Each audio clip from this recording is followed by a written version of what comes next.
Lucky o not so lucky kaya tayo ngayong araw? Alamin na natin yan sa pa-feng shui ni Master Hans Kua.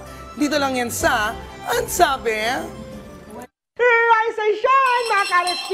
Narito na muli ang gabay, patnubay, paalala at prediksyon ni Master Hans Kua ngayong araw ng Martes, August 29, 2023. Simulan natin ang mga pinanganak ng Year of the Rat. Naku, ngayong araw, dapat mong pagtuunan ng pansin ang kalusugan. Mainam na matuto maglaro ng iba't ibang sports. Ehersisyo na, nalibang ka pa. Sa usapang pag-ibig naman tayo, trust is the key para mas maging masaya at mas maging healthy ang inyong samahan at relasyon. Pitch at 90 ng swerte kay Year of the Rat. Conflict din naman tayo sa mga pinanganak ng Year of the Ox. Mag-ingat sa scam star. Maging matalino at huwag magtiwala kahit kanino. Lalong-lalo na sa nakikilala mo via online. Kasabay naman ng nagdaang paglamig, siya din naman ang panlalamig mo kay partner. Huwag mo itong kasanayan at matutong suyuin siya. Lumabas at mag-date nang maramdaman niya na mahalaga siya para sa'yo. Brown at tuwang swerte kay Ox. Be thankful, not ungrateful. Yan ang advice ko sa mga pinanganak ng Year of the Tiger. Huwag ka nang maging makasarili at isipin mo ang mga taong tumutulong sa'yo para abutin mo ang kung anong meron ka ngayon. Sa love life naman tayo, magbigay ng oras kay partner, ibigay sa kanya ang kalinga at pagmamahal that she deserve. Gray at 5 ang swerte sa chart.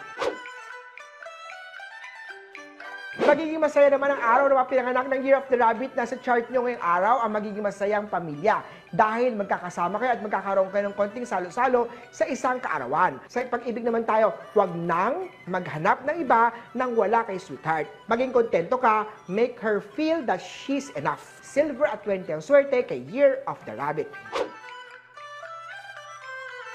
Iwasan muna natin na maging gullible para sa mga Year of the Dragon. May masama siyang binabalak, kaya naman huwag agad-agad basta-basta maniniwala dito. Mag-focus sa negosyo at sa trabaho. Pag-ibig naman tayo, maging kontento at magiging masaya naman ang kasalukuyang karelasyon. Red at 15 ang swerte kay Dragon. Mapapa-hashtag ka, feeling blessed naman sa mga pinanganak ng Year of the Snake dahil may isang magandang balitang matatanggap at ikasasaya mo ng sobra-sobra ngayong araw.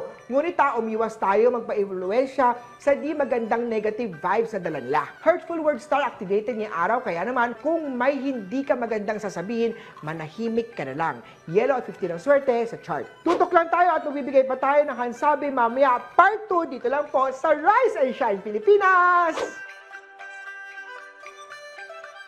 Rise and shine muli, mga ka-RSP. Narito na ang part 2 ng gabay, patnubay, paalala at prediksyon ni Master Hans Kua. Don't stop believing. Yan ang dapat attitude sa mga horsey for today. Huwag agad-agad, bastang susuko na abutin ang mga pangarap. It's okay to pause, rest. Take it slowly, but never give up. Sa love life naman tayo, nagiging masalimuot man ang past, piliin mo pa rin matutong umibig muli. Green at 6 ang swerte kay Horsey. Sa mga pinanganak naman tayo ng Year of the Goat, ikaw ang pinakamaswerte sa araw na to. May blessing na, may fertility pa na darating sa inyo. Ito ay magbibigay ng bagong sigla sa iyong tahanan. Magbibigay din ito ng inspirasyon sa inyo magpartner na magbibigay ng best para sa paparating na blessing. Wow! Congratulations! Gold at 1 ang swerte kay Goat. Mag-ingat tayo sa mga pinanganak ng Year of the Monkey dahil activated ang cheating star. Maaaring magkaroon ng third party na posibleng sumira sa matagal ng relasyon. Pink at 12 ang swerte kay Year of the Monkey. Don't compare yourself to others. Yan ang advice ko sa mga pinanganak ng Year of the Rooster. May kanya-kanya tayong swerte sa buhay. Tanggapin ito ng malugod. Magpasalamat sa lahat ng blessing na tanggap. Travel Star activated din, kaya naman ang iyong pinapangarap na work and business abroad ay matutupad na. Purple at 7 ang swerte kay Rooster.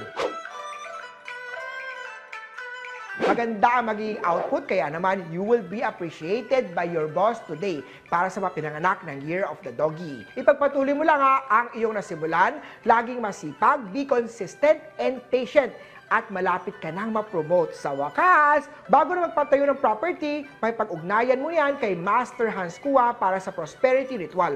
Gray at 19 ang swerte sa chart.